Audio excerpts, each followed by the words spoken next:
truth is the most convincing story that maps onto reality, and that's why the central narrative is falling apart. Right now in the United States, people should not be walking around with masks. We must see the central narrative for the fiction that it is. We are Americans. While elections are sometimes messy, this was a secure election. The founders began the fight for human liberty and self-governance, and it's up to us to finish the job.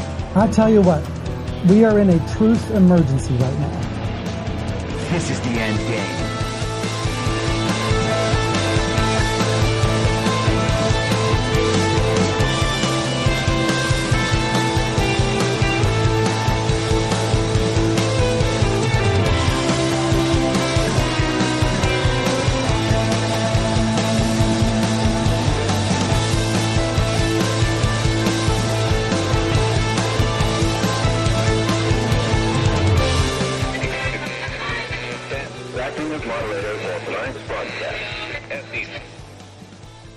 It's Thursday, April 13th, 2023, the 813th day of dystopia.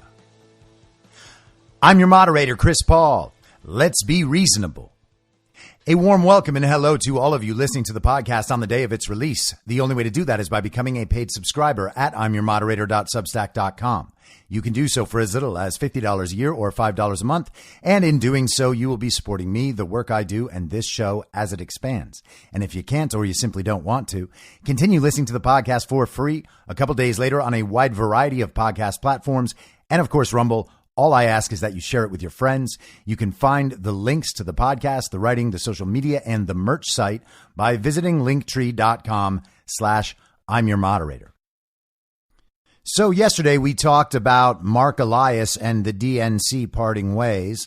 Marc Elias is the DNC hatchet man who wages lawfare to uphold stolen elections. He was also directly involved with the creation and dissemination of the entirely fake Steele dossier in 2016 on behalf of the Hillary Clinton campaign. And we have a new little twist and update today. This is from Just the News. Legal argument by Dem super lawyer will aid GOP challenge, upend Arizona Attorney General race. A legal argument by Democrats' go-to election super lawyer Marc Elias may boomerang to upend the Arizona Attorney General race, according to defeated GOP nominee Abe Hamadeh, who is challenging the election in court.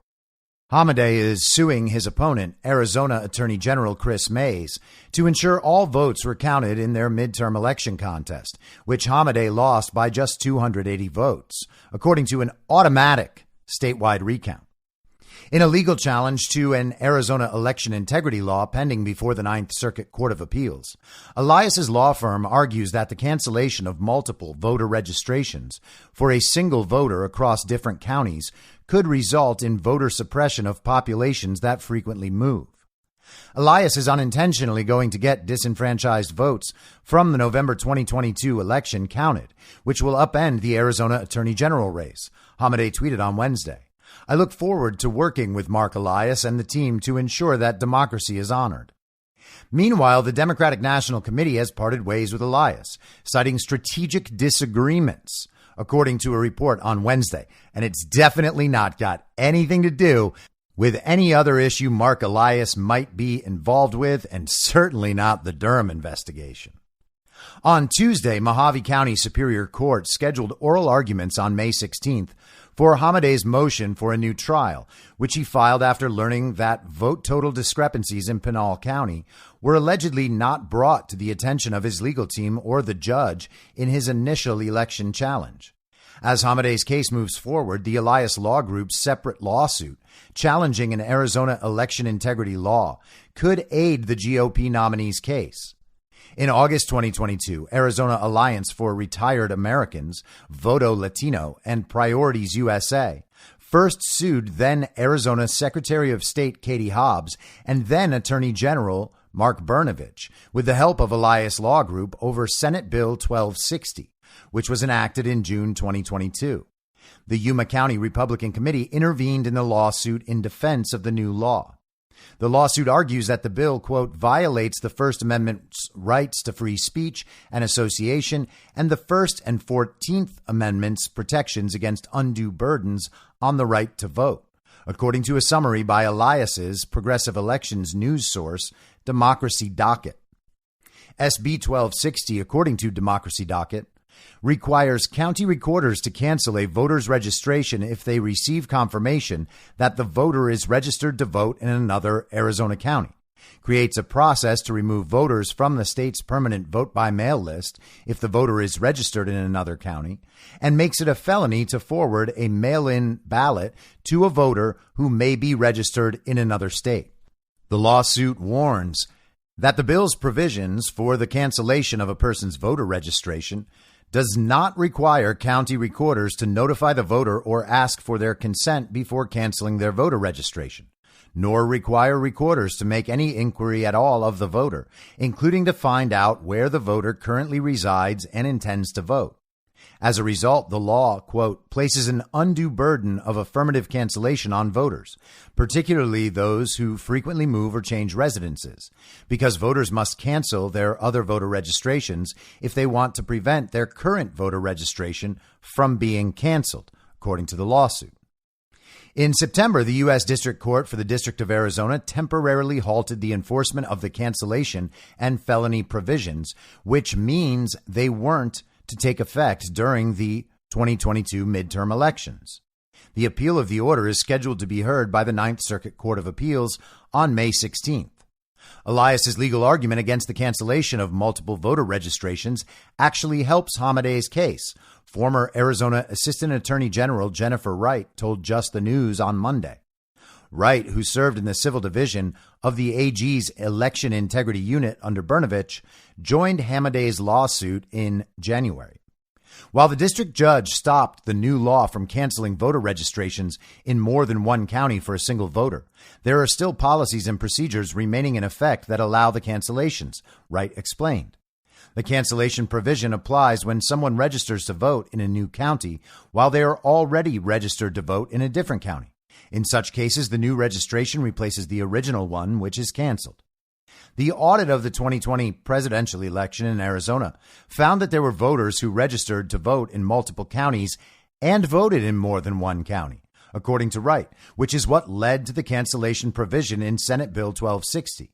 But the issue that occurred in the 2022 midterm elections, she explained, is that high propensity voters who were previously registered to vote had to cast provisional ballots when they learned at voting centers on Election Day that they weren't registered to vote.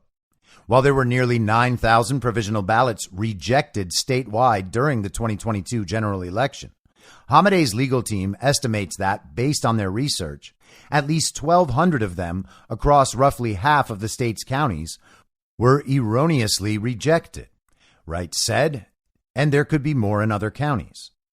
Those 1,200 provisional ballots were cast by high-propensity voters, which is unusual, she explained, because typically provisional ballots are cast by first-time or low-propensity voters who aren't fully aware of all the requirements they must meet to vote. And, of course, you remember Arizona's elections were an absolute mess on Election Day in the midterms, and people were forced to fill out provisional ballots as a result of that.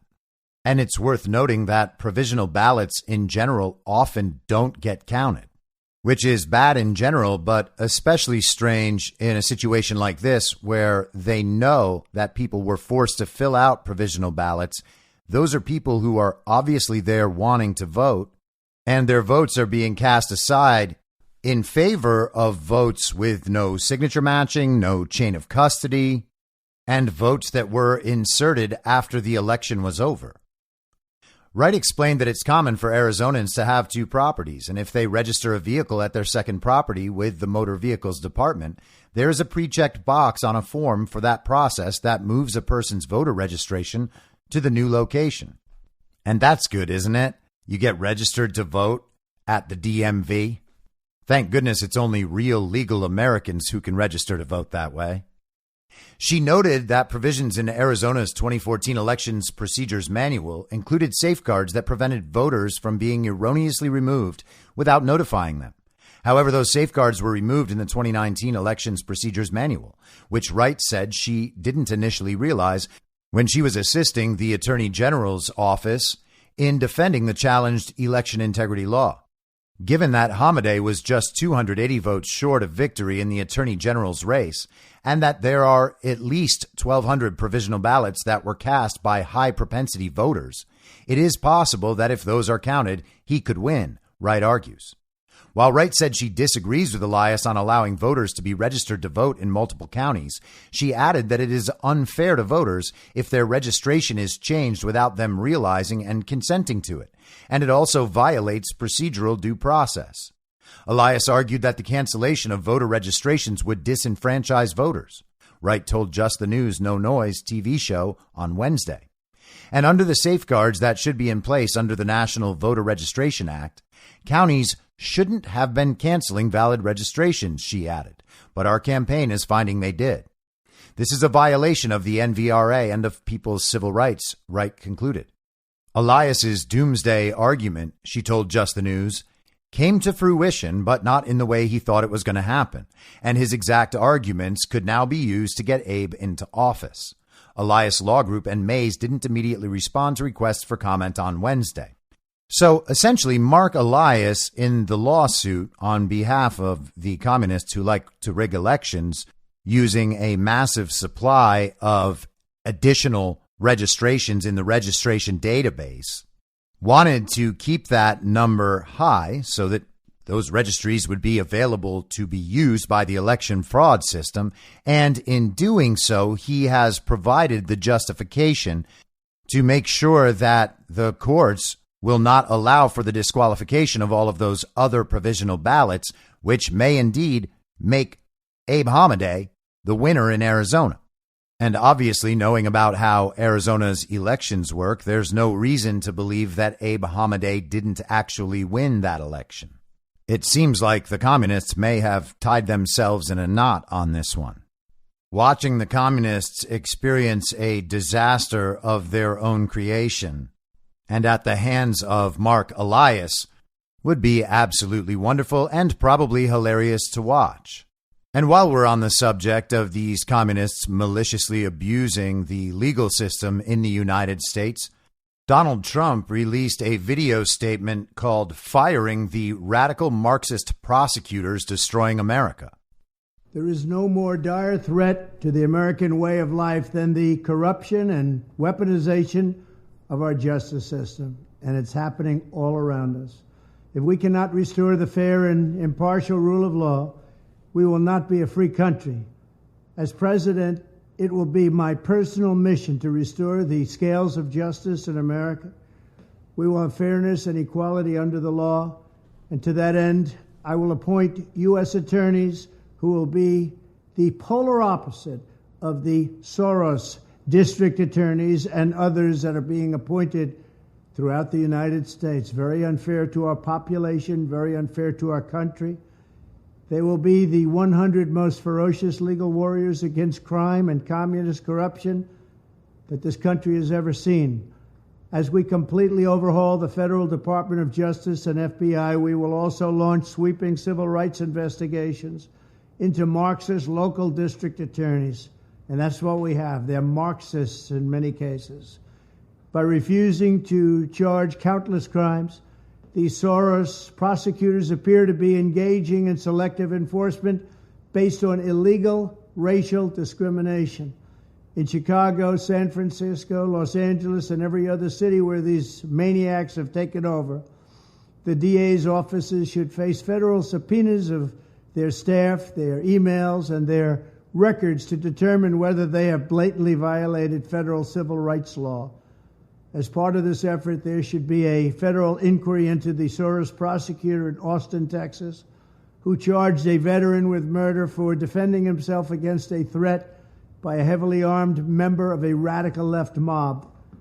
I will also order the Department of Justice to establish a task force on protecting the right to self-defense, which is under siege nationwide. In addition, we will have a complete investigation into the use of police state tactics by federal authorities to arrest conservatives and Christians. We will find out who ordered it, and we will hold them totally accountable. There is much more that we must do. We have to confront this radicalized law in schools. You take a look at what they've done to our schools, our beautiful schools. We have to reform the far-left bar associations and stop the purge of conservative lawyers from major law firms. I will do whatever it takes to save our legal system, among the greatest achievements of Western civilization, from the Marxist barbarians who seek to destroy it. And we will do that. We will save it. Thank you very much. As usual, President Trump is right on point, and I have to say, I do not know what is going on with people who consider themselves conservative, consider themselves patriotic, and still think that that man is not the best choice to be president. He has already proven his abilities with 15 different versions of soft coups happening during his administration. People in his administration trying to sabotage him on behalf of the regime. He still kept us out of wars and created incredible American prosperity. He won in 2020. There is absolutely no question about that. Anyone who says that Joe Biden received 81 million real legal American votes needs their head examined. And if you understand that he did and you want to replace him, then how can you claim to care about the country? You would clearly be accepting what the regime has given you and aiding the regime in its desire to move on permanently from Donald Trump. And if you don't understand that there's no way Joe Biden could have received 81 million real legal American votes, if you don't understand that elections are stolen in this country at all levels, from the smallest local races all the way up to president, then you didn't check. And who is supposed to respect that? And I think people really do need to reroute their thinking on this election fraud discussion. I see it happen on Twitter all the time, mostly from communists, but from many people on the right, all of whom support Ron DeSantis. They will argue that you are unable to provide enough proof of election fraud to get them to change their minds about something they have not checked. They hear a claim, elections are stolen. They go online and read all the debunkings and memorize all the debunkings for every claim of election fraud. They think all of that is persuasive enough to ignore each and every one of these claims, thousands and thousands of claims illustrating a broad system of systemic fraud, and they think it's just fine to move on. Yes, I'm certain that all of these debunkings and fact checks must be correct. There's absolutely nothing wrong with our elections. But they don't even go that far. They know that election fraud happens in every election. They don't deny the possibility of election fraud. They see little cases of election fraud happen all around the country. They just say, well, I don't think that was enough to have changed the results. So, it's going to happen. There's nothing we can do. Well, hey, on what basis did you determine that fraud isn't, first of all, an indication of a much broader problem, and also that fraud couldn't have changed the outcome of certain races? 300 votes isn't going to overturn a presidential election unless it's really close in one state, but it can overturn that fraudulent result in Arizona. Don't you think that we need to make sure that all the votes are correct so that there couldn't be a mistake of 300 inside a state with millions of votes? But nope, you're not allowed to check, not until you prove to them, to their satisfaction, that you can show an entire system of fraud and have their authoritative sources agree that it happened, because that's their real standard of proof. They don't operate on their own standards of proof, and they don't operate on their own morality. They take their cues from authoritative sources, and then they repeat them, which is why they never actually bothered to go check for themselves. But the problem is that the burden of proof isn't actually on the person claiming the election fraud. The extraordinary claim in this situation is that Joe Biden got 81 million real legal American votes, more votes from black voters than Barack Obama in 4 major cities that swung the election. Those are extraordinary claims, and those have no evidence, much less extraordinary evidence. The response to that claim is, wait a second, commie. You know that election fraud exists. Election fraud has always existed. And they'll actually believe that. So immediately they've already accepted the premise of the election deniers, and they think it's just a matter of scale. So the question is, hey, commie, how much election fraud is okay? And of course, they won't answer that question either. The point is, there is no reason to allow them to shift the burden of proof onto you when they can't prove their claim at all. Not a single person in this country or organization can provide evidence and support for the claim that Joe Biden received the most votes of all time while campaigning from his basement. And their suggestions and guesses about the effects of mail-in voting or how much Donald Trump was hated, even though his vote total rose by 20%, are not a substitute for evidence. That is zero evidence. That is them making a claim that they heard on TV or that they think from their social circle that everybody just hates Donald Trump. There's no evidence for that when the man is in office and goes up by 12 million votes. Nothing like that has ever happened before. And we're just supposed to accept that? The mail-in ballots don't raise overall turnout. There are states that have had universal mail-in balloting, like Washington, for a long time. That doesn't increase their turnout all by itself. No one can prove the validity of Joe Biden's 81 million votes. You don't need to allow them to shift the burden of proof onto you, especially not when they already accept the central claim and they didn't check to see whether or not the small claims of election fraud were part of a broader system. We have to stop accepting their terms of debate just because that's the way the conversation is commonly had in the media. We don't have to play along with their everybody knows standards. Now, there's something strange going on in the U.S. Senate, and I want to spend a couple of minutes there before we get into some of this Ukraine stuff. This is from CNN this morning. Feinstein asks to be temporarily replaced on judiciary amid some party pressure to resign from the Senate. Senator Dianne Feinstein said Wednesday night that she had asked to be temporarily replaced on the Senate Judiciary Committee while she is recovering from shingles. But the California Democrat remains committed to returning to the Senate amid pressure by some in her party to step down.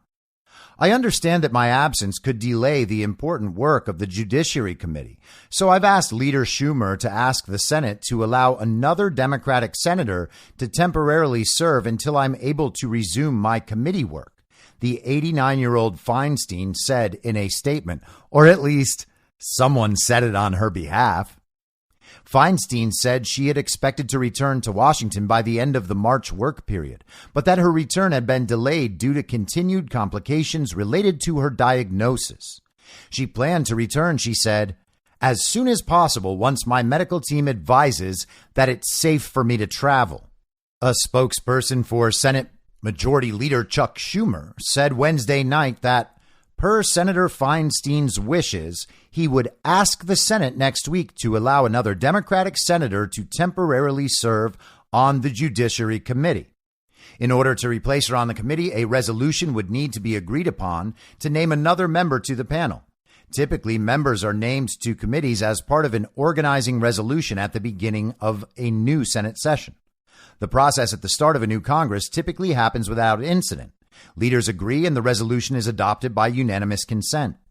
Senate Judiciary Committee Chair Dick Durbin recently acknowledged to CNN that Feinstein's absence had slowed down the party's push to confirm nominees. Asked if her absence has longer ramifications for the Democrats' ability to confirm nominees, the Illinois Democrat said, yes, of course it does, pointing to the long process of getting nominees scheduled for votes during precious floor time. Earlier Wednesday, in a rare instance of lawmakers urging a member of their own party to step down from Congress, Democratic reps Ro Khanna of California and Dean Phillips of Minnesota called for Feinstein's resignation on Twitter. She has been an icon on issues of gun violence and women's rights, but it has become painfully obvious to many of us in California that she is no longer able to fulfill her duties as she doesn't have a clear return date. Khanna, who co-chairs Democratic Representative Barbara Lee's campaign to fill Feinstein's Senate seat in 2024, told Don Lemon on CNN this morning, "We haven't been able to confirm judges at a time where women's rights and voting rights are under assault.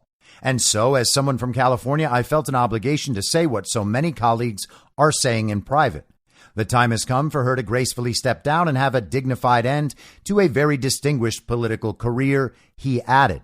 So Ro Khanna co-chairs Barbara Lee, total communist, her campaign to replace Feinstein in the Senate in the 2024 election. Apparently, he believes that Barbara Lee is entitled to that seat and Feinstein should simply step down and Barbara Lee can then be appointed. Then you have Barbara Lee running as an incumbent senator next year rather than just a standard issue communist in California's House delegation. But where is Dianne Feinstein? She's been out for months with shingles, and we all wish her a speedy recovery if, in fact, she is still alive. We're also missing John Fetterman, who apparently went into rehab and is now a well-spoken man again. I'm sure there's nothing strange going on there, but those aren't the only senators missing. Today, there's an article in The Spectator, GOP senators preparing for McConnell retirement. And of course, this is a fluff piece for rhinos, but let's go with it. Senate GOP leader Mitch McConnell has been out of the public eye for weeks following a serious fall that hospitalized him. Now, multiple sources confirm that Senators John Barrasso, John Cornyn, and John Thune are actively reaching out to fellow Republican senators in efforts to prepare for an anticipated leadership vote, a vote that would occur upon announcement that McConnell would be retiring from his duties as leader and presumably the Senate itself. Mitch McConnell was at a dinner, and we were told that he fell so hard that he got concussed, and he has just been gone for months. So we have 3 senators who've been gone with virtually no explanation, no plausible explanation as to exactly what's going on. John Fetterman was a walking vaccine side effect throughout his campaign. The guy could not think or speak. He literally needed technological help to be able to answer questions in interviews. And he's been absent from the Senate for virtually his whole illegitimate term. Dianne Feinstein, a total sellout to the Chinese Communist Party, literally had a Chinese spy as her driver for 20 years. And she is out there, by the way, selling multi-million-dollar homes, just sold a $25 million house in Aspen. Where does a career public servant get that kind of money? And how does one accomplish such great financial feats while you have a Chinese spy next to you, presumably undermining you? You don't know that this Chinese spy is here, and yet you just continue to succeed for decade after decade with the Chinese spy undermining you the whole time. And then you've got Mitch, and nobody could ever be more corrupt than Mitch, except for people like Joe Biden. One source says that Cornyn has been particularly active in his preparations, taking fellow senators with whom he has little in common to lunch in attempts to court them. Now, John Cornyn is another massive rhino. He was the one last year giving speeches about how great it was that they had just passed bipartisan gun reform legislation. Texas, honestly. Requests are being targeted at a plethora of conservative senators, including the 16 who voted to delay the leadership election earlier this year, a proxy for opposition to McConnell's leadership. Rick Scott, the Florida senator and former NRSC head who challenged McConnell, ultimately received 10 protest votes. These members could prove key to determining the next Republican leader. Queries are also being made internally about the rules regarding replacement and how the contest would be structured given the lack of an obvious heir apparent. So our corrupt and illegitimate senators are disappearing left and right, and what we are witnessing is the machinations of the regime in attempting to replace them. And I'm not sure what's more insulting, having illegitimate senators in the first place, or them not even being able to fulfill the roles of the jobs that they are illegitimately holding. So let's move to some Ukraine stuff. We have been following the story of the sabotage of the Nord Stream pipelines, and Seymour Hersh has a new piece out about that, which I'm about to go through. But first, Donald Trump was asked in his interview with Tucker Carlson the other night about who was responsible for the Nord Stream sabotage, and he answered this way. I don't want to get our country in trouble, so I won't answer it. But I can tell you who it wasn't, was Russia. How about when they blamed Russia? You know, they said Russia blew up their own pipeline. You got a kick out of that one, too. It wasn't Russia. And that's about as clear as can be. It wasn't Russia. So let's check in with Seymour Hersh. This is from his Substack. And the headline is Trading with the Enemy. The Ukraine government, headed by Volodymyr Zelensky, has been using American taxpayer funds to pay dearly for the vitally needed diesel fuel that is keeping the Ukrainian army on the move in its war with Russia. It is unknown how much the Zelensky government is paying per gallon for the fuel, but the Pentagon was paying as much as $400 per gallon to transport gasoline from a port in Pakistan via truck or parachute into Afghanistan during the decades-long American war there. $400 per gallon. Sounds like someone was making a lot of money, and I doubt it was a local Afghanistan 7-Eleven. What is also unknown is that Zelensky has been buying the fuel from Russia, the country with which it and Washington are at war. And the Ukrainian president and many in his entourage have been skimming untold millions from the American dollars earmarked for diesel fuel payments. One estimate by analysts from the CIA put the embezzled funds at $400 million last year, at least. Another expert compared the level of corruption in Kyiv as approaching that of the Afghan war, although there will be no professional audit reports emerging from Ukraine, the expert said. That's strange. I remember myself and a whole lot of other people last year saying that Ukraine would be the replacement for Afghanistan. The military-industrial complex has to have a place to continue siphoning off tons of American taxpayer dollars to line their own pockets. Zelensky's been buying discount diesel from the Russians, one knowledgeable American intelligence official told me. And who's paying for the gas and oil? We are. Putin and his oligarchs are making millions on it. Man, Ukraine is buying gas from the enemy? It seems like there's something we're not being told about this war. Many government ministries in Kyiv have been literally competing, I was told, to set up front companies for export contracts for weapons and ammunition with private arms dealers around the world, all of which provide kickbacks. Many of those companies are in Poland and Czechia, but others are thought to exist in the Persian Gulf and Israel. I wouldn't be surprised to learn that there are others in places like the Cayman Islands and Panama, and there are lots of Americans involved, an American expert on international trade told me. The issue of corruption was directly raised with Zelensky in a meeting last January in Kyiv with CIA Director William Burns. His message to the Ukrainian president, I was told by an intelligence official with direct knowledge of the meeting, was out of a 1950s mob movie. The senior generals and government officials in Kyiv were angry at what they saw as Zelensky's greed.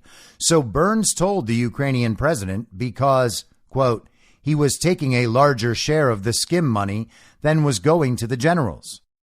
Burns also presented Zelensky with a list of 35 generals and senior officials whose corruption was known to the CIA and others in the American government. Zelensky responded to the American pressure 10 days later by publicly dismissing 10 of the most ostentatious officials on the list and doing little else. The 10 he got rid of were brazenly bragging about the money they had, driving around Kyiv in their new Mercedes, the intelligence official told me. Oh, those very brave Ukrainians protecting the sovereignty of their very sovereign nation. Zelensky's half-hearted response and the White House's lack of concern was seen, the intelligence official added, as another sign of a lack of leadership that is leading to a total breakdown of trust between the White House and some elements of the intelligence community. Another divisive issue I have been repeatedly told in my recent reporting is the strident ideology and lack of political skill shown by Secretary of State Tony Blinken and National Security Advisor Jake Sullivan. And I guess that's what you get when you begin hiring corrupt actors into an illegitimate administration. Incompetent people in positions of power in the regime infrastructure. It's the exact parallel we discussed last week with the problems in Amazon's entertainment division. The president and his two main foreign policy advisors live in different worlds than the experienced diplomats and military and intelligence officers assigned to the White House. They have no experience, judgment, and moral integrity. They just tell lies, make up stories. Diplomatic deniability is something else, the intelligence official said. This has to be done. A prominent retired American diplomat who strenuously opposes Biden's foreign policy toward China and Russia depicted Blinken as little more than a, quote, jumped up congressional staffer and Sullivan as a, quote, political campaign manager, who suddenly find themselves front and center in the world of high-powered diplomacy, quote, with no empathy for the opposition. They're decent Pauls, he added. But now we have the political and energy world all upside down. China and India are now selling refined gasoline to the Western world. It's just business. The current crisis is not helped by the fact that Putin is also acting irrationally. The intelligence official told me that everything Putin has been doing in Ukraine is counter to Russia's long-term interests. Emotion has overcome rationality, and he's doing things that are totally non-productive. And so are we going to sit down with Zelensky and Putin to work it out? Not a chance. And you have to wonder if this intelligence official is just spinning a story to Seymour Hersh, because the claim that Putin is acting irrationally in the long-term interest of Russia just does not seem to make any sense anymore. There is a total breakdown between the White House leadership and the intelligence community, the intelligence official said. The rift dates back to the fall when, as I reported in early February, Biden ordered the covert destruction of the Nord Stream pipelines in the Baltic Sea. Destroying the Nord Stream pipelines was never discussed or even known in advance by the community, the official told me, and there is no strategy for ending the war. The U.S. spent 2 years planning for the Normandy invasion in World War II. What are we going to do if China decides to invade Taiwan? The official added that the National Intelligence Council has yet to order a national intelligence estimate on defending Taiwan from China, which would provide national security and political guidance in case such does happen. There is no reason yet, despite repeated American political provocation from both Democrats and Republicans, the official said, to suspect that China has any intention of invading Taiwan. It has lost billions building its wildly ambitious Belt and Road Initiative aimed at linking East Asia to Europe and investing, perhaps foolishly, in seaports around the world. The point is, the official told me, there is no working NIE process anymore. I'm kind of getting the impression that this intelligence official is worried about being cut out.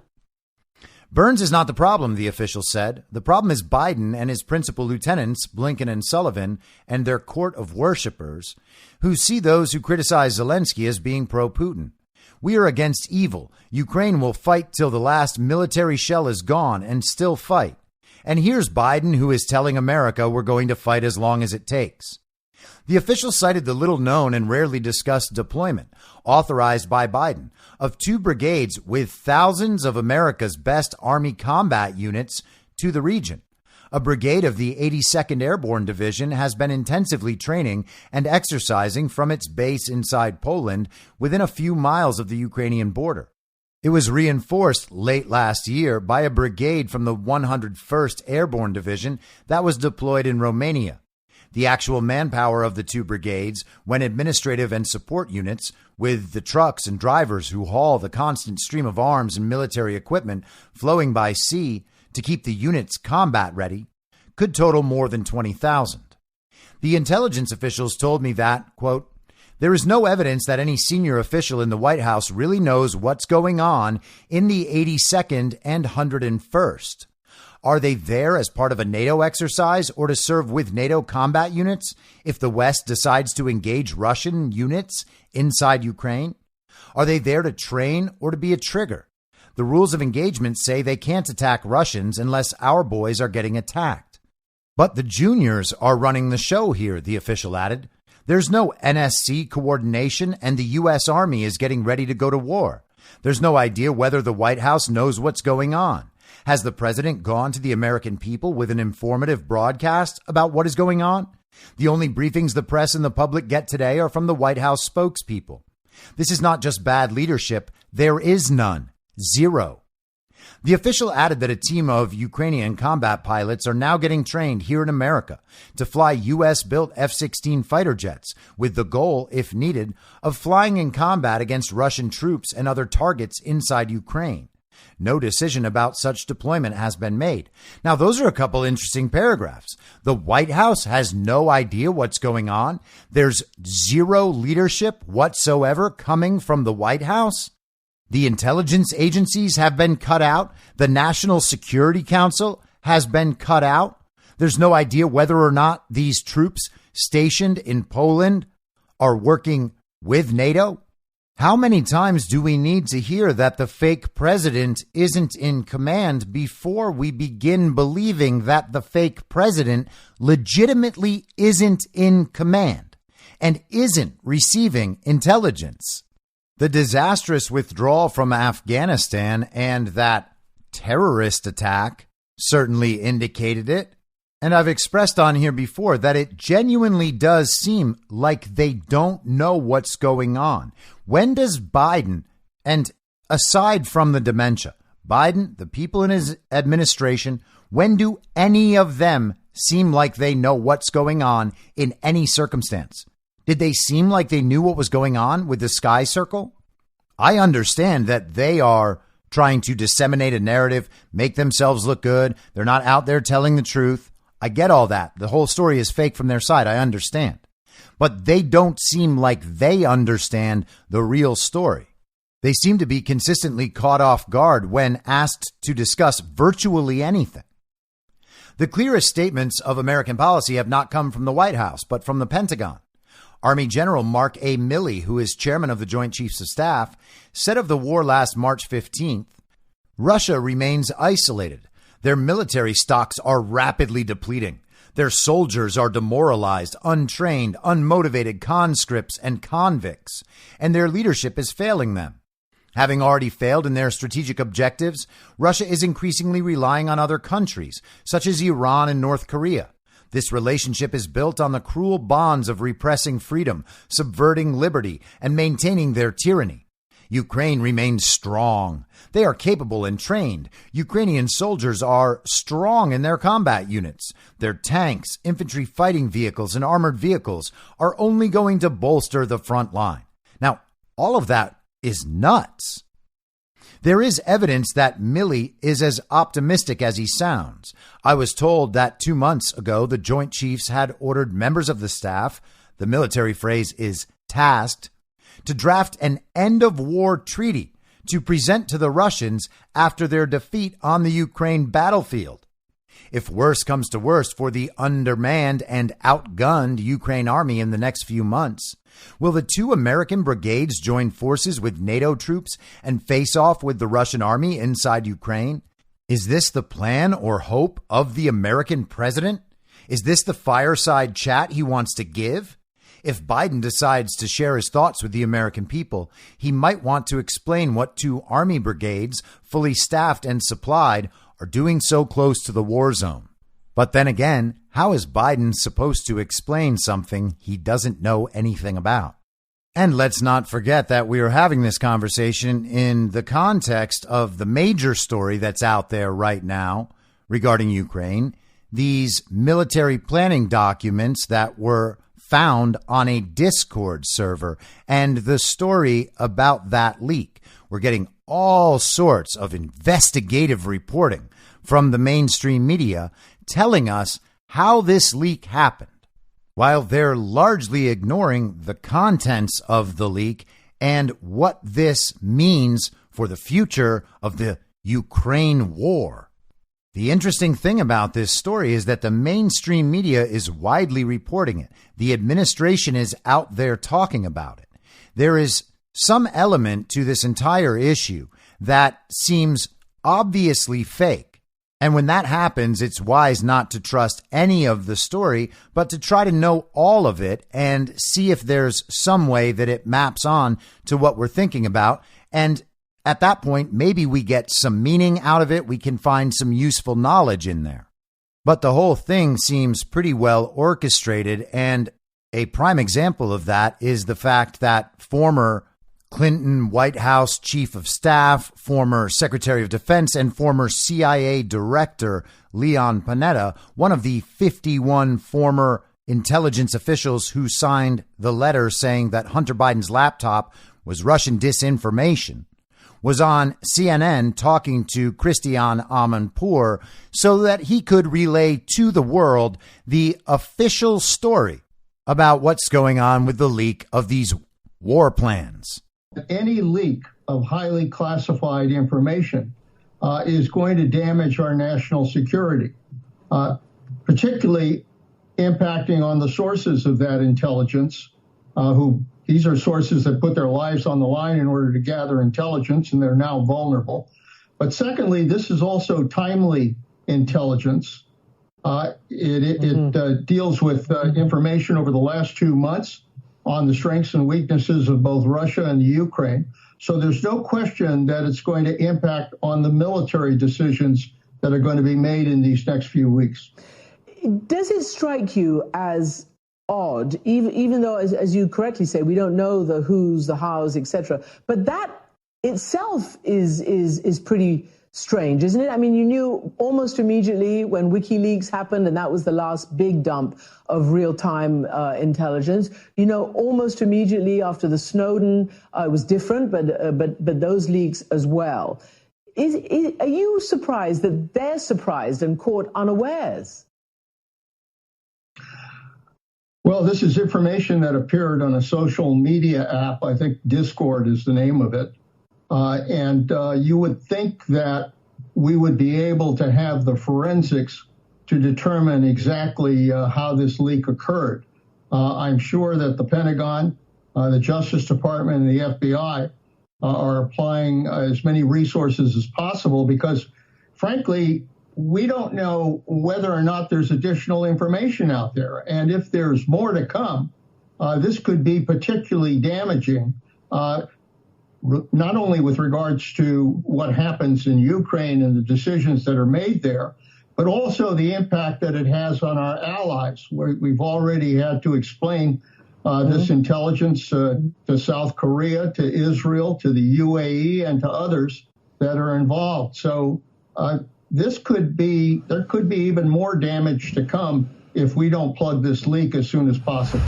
So the focus is on the leaker and not the substance of the leaks.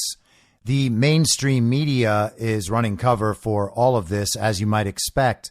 Fox News and the other networks are agreeing not to publish the leaked documents, I guess, as a favor to the Pentagon or the intelligence community. And the Washington Post is framing this whole story, this new narrative, as the Discord links, which itself gives some credence to the idea that this could be a potential play for further censorship, looking to shut down platforms. They're out there saying these platforms can be used to share and leak America's critical intelligence. We need to be able to censor more people in the interest of national security. And assuming any of this is real, it seems like an attempt to make sure that the buck does not stop with the fake president, Joe Biden, even though the buck absolutely does stop there.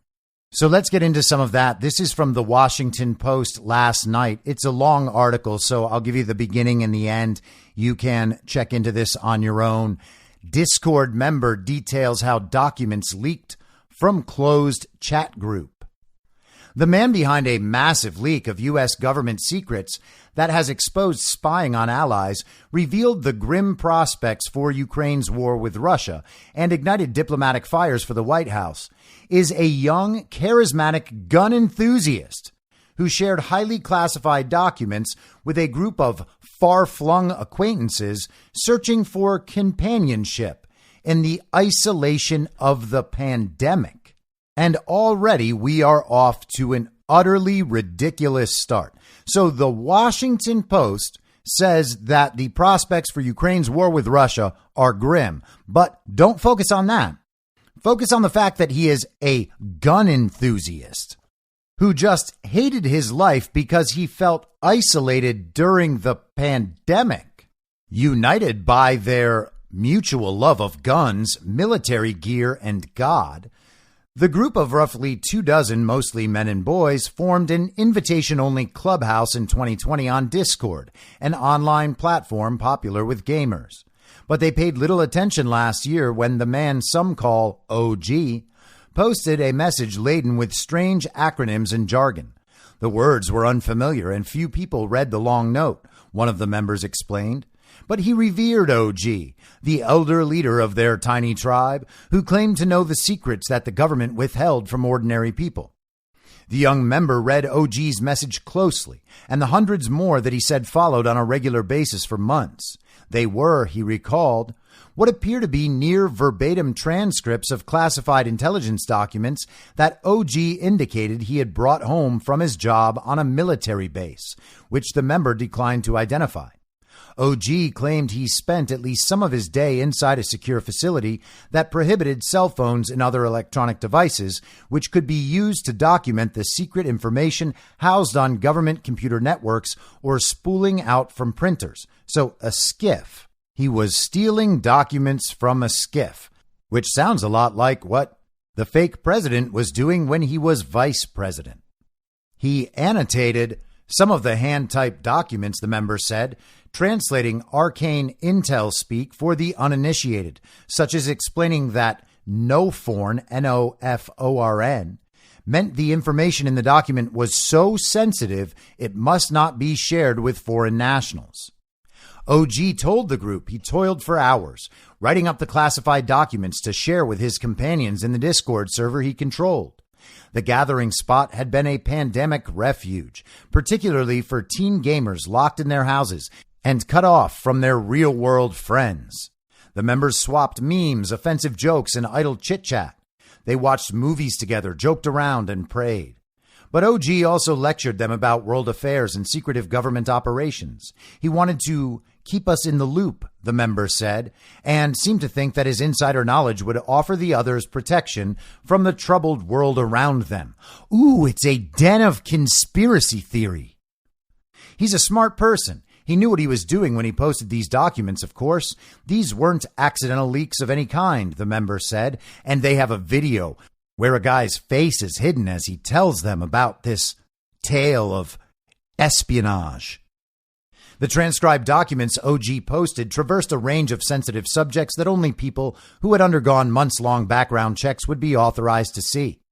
There were top-secret reports about the whereabouts and movements of high-ranking political leaders and tactical updates on military forces, the member said. Geopolitical analysis, insights into foreign governments' efforts to interfere with elections. If you could think it, it was in those documents. Wait a second. Foreign governments interfere in elections? Not here, of course, because nobody interferes with American elections. We have the most safe and secure elections in the world. But apparently foreign countries interfere in other elections. So other countries don't have the safest and most secure elections in the world? Well, that's weird. How come we're never told about foreign interference in elections? In those initial posts, OG had given his fellow members a small sip of the torrent of secrets that was to come. When rendering hundreds of classified files by hand proved too tiresome, he began posting hundreds of photos of documents themselves, an astonishing cache of secrets that has been steadily spilling into public view over the past week, disrupting U.S. foreign policy and aggravating America's allies. This account of how detailed intelligence documents intended for an exclusive circle of military leaders and government decision makers found their way into and then out of OG's closed community is based in part on several lengthy interviews with the Discord group member who spoke to the Washington Post on the condition of anonymity. He is under 18 and was a young teenager when he met OG. The Post obtained consent from the member's mother to speak to him and to record his remarks on video. He asked that his voice not be obscured.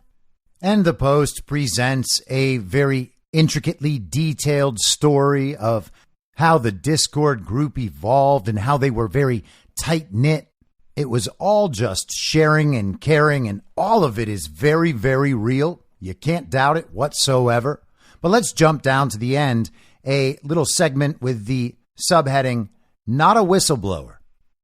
For all OG's disdain for the federal government, the members said there was no indication that he was acting in what he thought was the public interest by exposing official secrets. The classified documents were intended only to benefit his online family, the members said. I would definitely not call him a whistleblower. I would not call OG a whistleblower in the slightest, he said, resisting comparisons to Edward Snowden, who shared classified documents about government surveillance with journalists. And the article, of course, also mentions Reality Winner. We got to get all the star leakers on board in this article. Make sure that the official story and the central narrative are rock solid in this latest revision. Remarkably, the member said he has been in touch with OG in the past few days, even as an FBI manhunt is underway and the Pentagon launches its own inquiry into the leaks. After shuttering the Thug Shaker central server, OG moved the community to another server to communicate with his online family. He, quote, seemed very confused and lost as to what to do, the member said. He is fully aware of what's happening and what the consequences may be. He's just not sure on how to go about solving this situation. He seems pretty distraught about it. Man, a lot of faith being placed in this random anonymous teenager they found on the Discord server. In his final message to his companions, OG admonished them to keep low and delete any information that could possibly relate to him.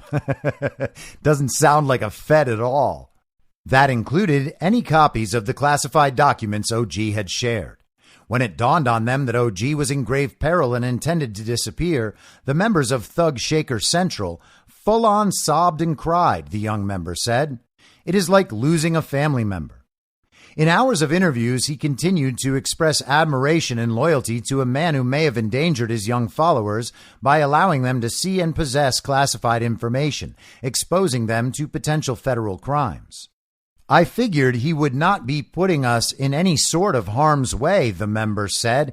And of course, you got to trust a teenager when he says that, even though he's witnessing over the course of months this guy who says he has access to top secret military information, sharing it on the Discord server. No way that he could have ever gotten anyone else in trouble. Smart. Now he says he believes that the world should see the secrets OG passed along to a tiny group. He argued that the public deserves to know how intelligence agencies spend their tax dollars, and was particularly outraged that the documents show U.S. surveillance of foreign allies. Well, we've known about that for years and years and years. But what the young man regarded as a revelation will come as no surprise to the countries whose officials the U.S. has been monitoring for decades. While rarely discussed and embarrassing for Washington when exposed, it's widely understood that the U.S. intelligence community monitors many friendly governments, just as foreign allies try to do the same. And they especially do it within Five Eyes, where foreign intelligence agencies can monitor us, and then the CIA can ask them for the intelligence so that the CIA isn't the one monitoring us. They're just receiving shared intelligence from their intelligence counterparts within Five Eyes. You see, you just send it through the laundry and then it comes out all clean. Thousands of military personnel and government employees around OG's age, working entry to low-level positions, could plausibly have access to classified documents like the ones he allegedly shared, according to U.S. officials and experts who have seen the documents reported in the media. Oh, people that have no knowledge of the situation. Got it. Despite what his young followers thought, OG would have had no special knowledge compared with his peers. He possessed no special power to predict events. Rather, he appears to have persuaded some highly impressionable teenagers that he's a modern-day gamer meets Jason Bourne.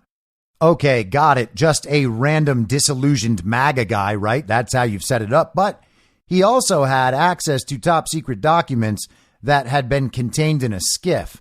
Totally makes sense. The member says he's confident the authorities will find OG, but when they do, he won't be charged. Instead, he believes OG will be imprisoned without due process at Guantanamo Bay or disappeared to a black site if he's not assassinated for what he knows. And it turns out, according to the television, that they have found him and arrested him. The member, as well as the OG follower who corroborated his account, found no fault in their leader's actions and instead said they blame the teen who posted the documents on the Wow Mao server for wrecking their community. Maybe we should have had better OPSEC, the member said, harnessing the jargon of military and intelligence personnel for operational security. He said he will not divulge OG's identity or location to law enforcement until he is captured or can flee the United States. I think I might be detained eventually. I think there might be a short investigation on how I knew this guy, and they'll try to get something out of me. They might try to threaten me with prison time if I don't reveal their identity. To date, no federal law enforcement officials have contacted the young group member. Asked why he was prepared to help OG, even at the risk of his own freedom, the young man replied without hesitation, "He was my best friend." So there you have it.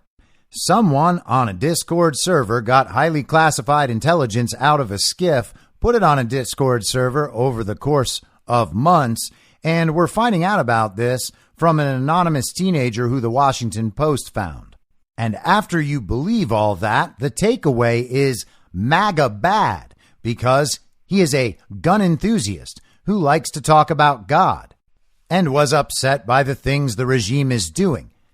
That guy was able to leak highly classified war plans, and they made their way out to the public. But the real story is about the friends we made along the way. Now let's check in with CNN covering the arrest of the leaker. Investigation, but the identity of this person was made public by.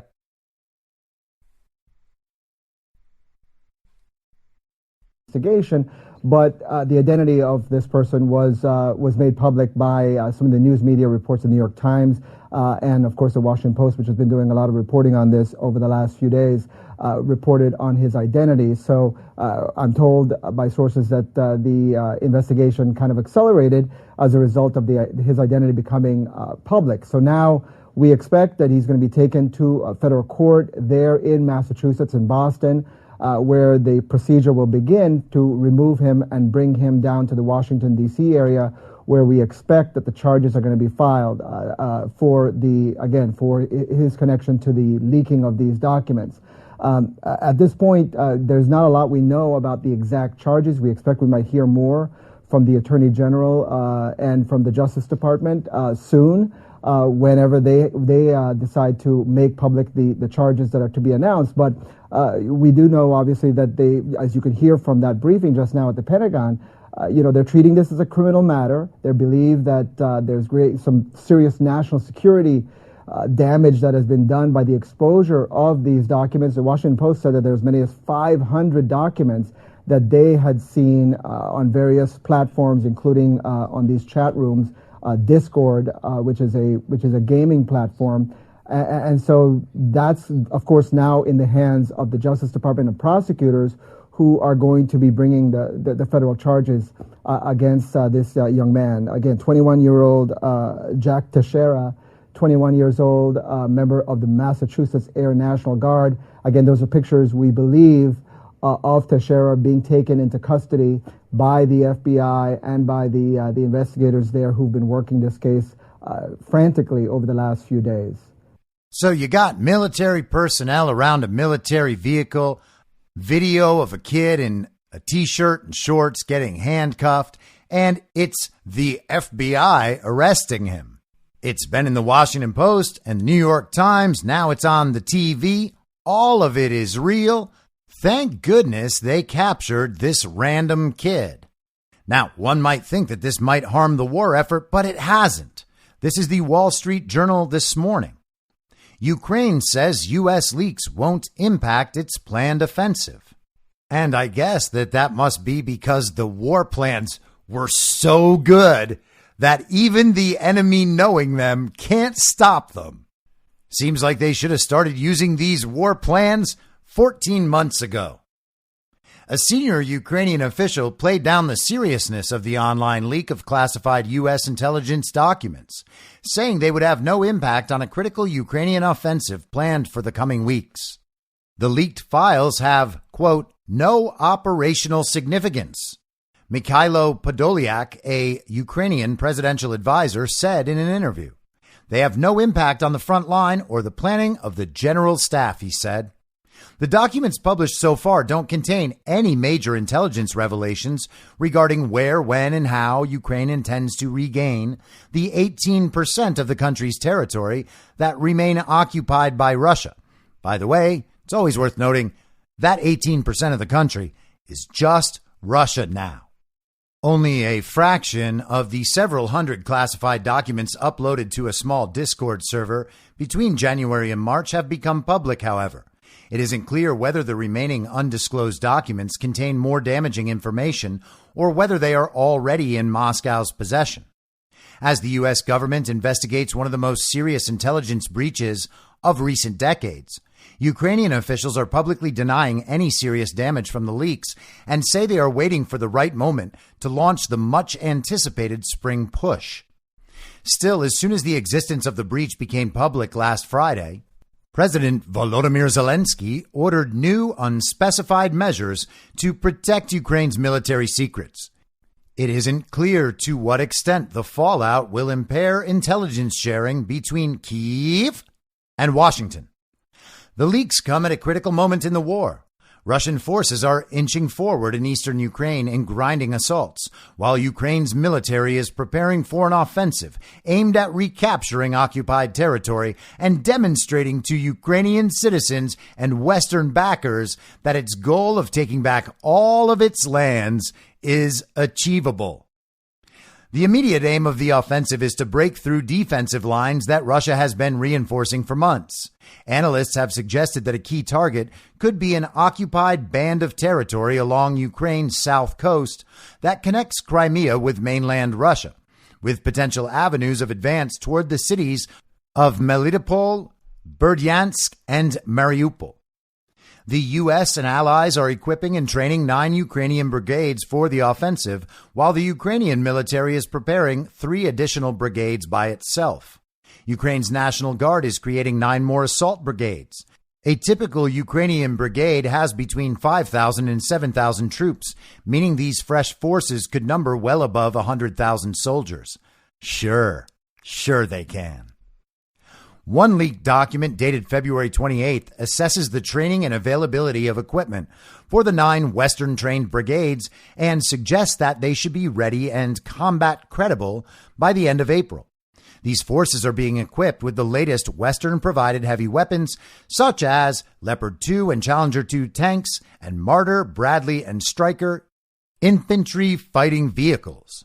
All in all, the 9 brigades, which will belong to the Ukrainian Army's 9th and 10th Corps, will have 200 tanks, 867 fighting vehicles, and armored personnel carriers, and 152 artillery pieces, according to one leaked presentation. So I guess they're all true now, except, for that part about casualties, where Ukrainian casualties were 4 times the Russian casualties. It's actually so many casualties for each, and it's all equal. It's 200,000 each. That's what we were told last week. But the rest of it's true. That part was a lie. The rest is true.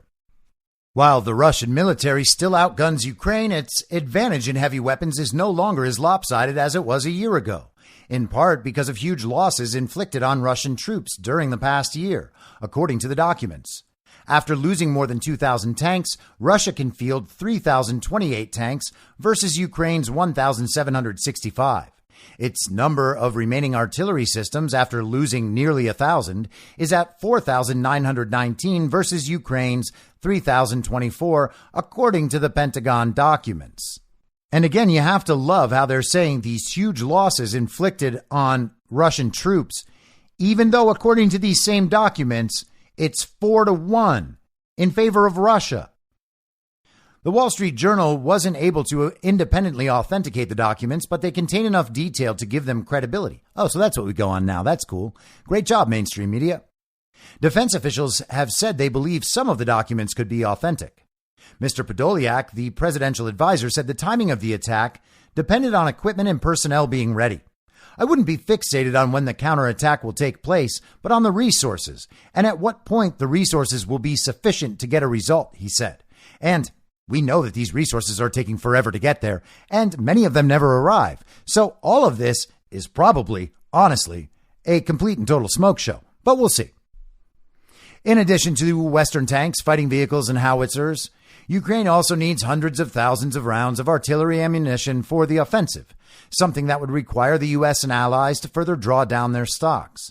As of March 1st, Ukraine was firing on average 2,746 155 millimeter artillery rounds a day, with only a 4-day reserve on hand, and 14 HIMARS missiles a day with an 18-day reserve, according to the leaked files. So again, things are going well.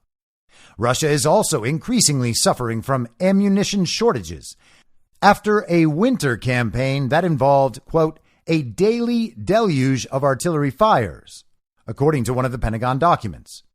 These tactics have diminished Russian forces and munition stockpiles to a level that, barring an unforeseen recovery, can exhaust Russian units and frustrate Moscow's war aims, resulting in a protracted war beyond 2023, said a leaked analysis dated February 22nd. One of the leaked documents also suggested that Russia could achieve its long-sought goal of air superiority in Ukrainian skies as early as May because Ukraine is running out of anti-aircraft missiles. Russia has had air superiority in Ukraine the entire time. You want to know how you can know that really easily? All of the regime communists in the Congress and around the fake administration have been clamoring for jet fighters to be sent to Ukraine the entire time. And think back to when they created that ridiculous story about the ghost of Kyiv. They made up a fake story to make people think they had any sort of pushback in response to Russian air superiority, and everybody knows that story was totally fake.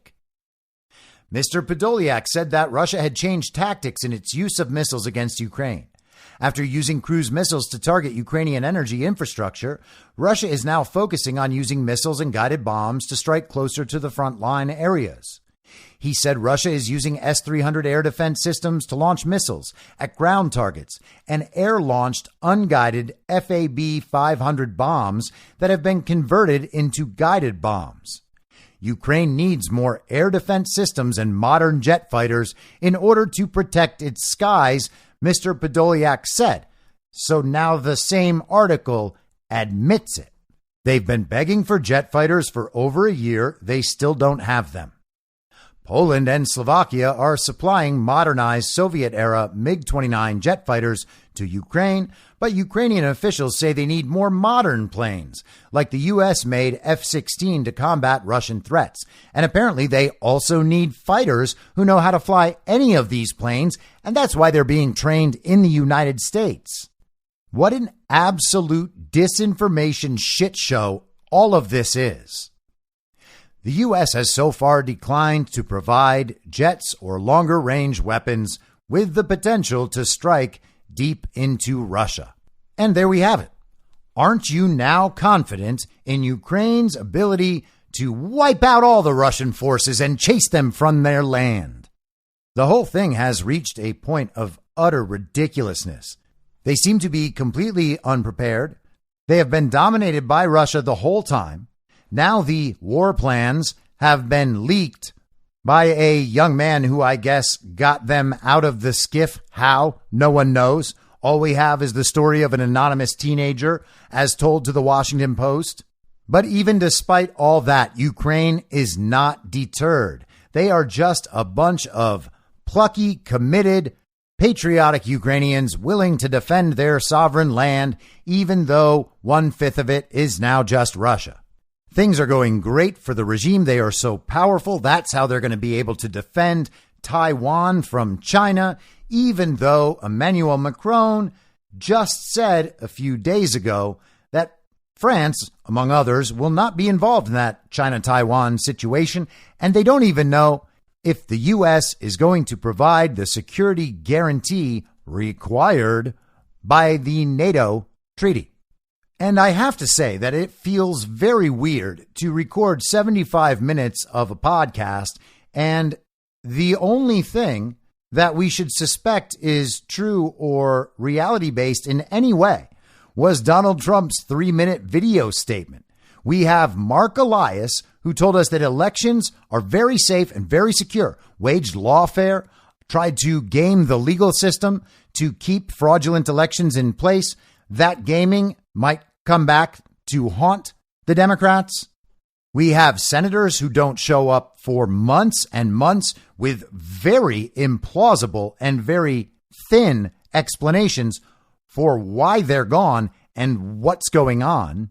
We have a preposterous story about how these leaks happened. We have no idea whether or not the leaks are even real. It seems like just a massive information operation at this time.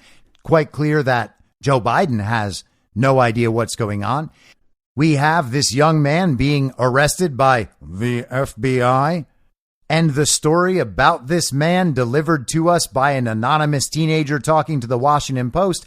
And then we have leaked war plans that show the regime has been lying about the status of the war, and no one is going to change their plans about the spring offensive. Like I said, this is a disinformation shit show. I'll be back tomorrow at the same reasonable time on the same reasonable podcast network. I don't have a network. Masks and lockdowns don't work. They lied to you about a pandemic, and Joe Biden will never be president. In my mind, that's the end game. If you're listening to this episode for free, you can support me and support the show and the work I do by signing up for a paid subscription at imyourmoderator.substack.com. You can do so for as low as $50 a year or $5 a month. Comes out to under $0.25 per episode, and you'll blast right through the paywall for all of the writing.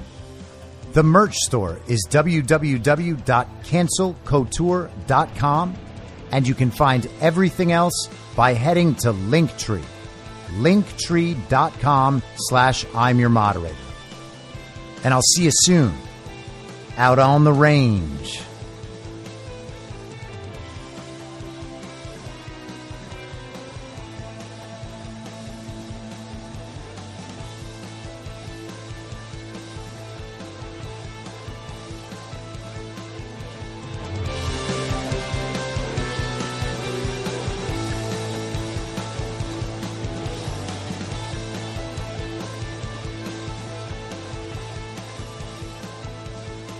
It's hell!